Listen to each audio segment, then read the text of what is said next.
Hi guys, welcome back to our Wixel series. Previously, we've learned how to upload and open our PDF file in the Wixel editor.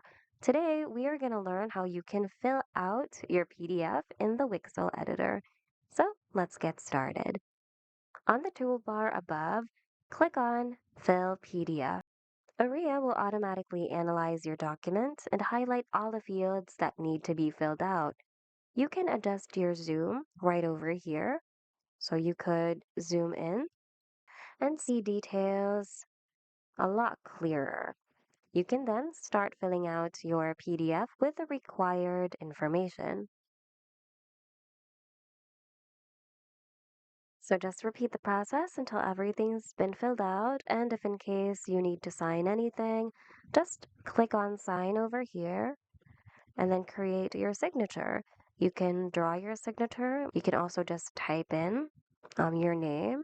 Or you can upload an image or a PNG file of your hand-drawn signature. Once you're done, click on Add and then move it to wherever you want to place it.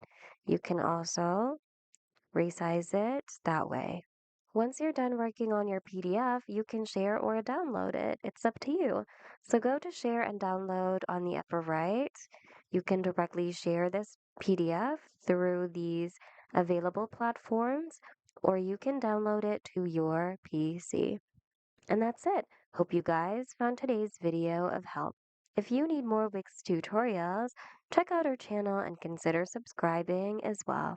Thanks for watching, and we hope to see you guys in the next video.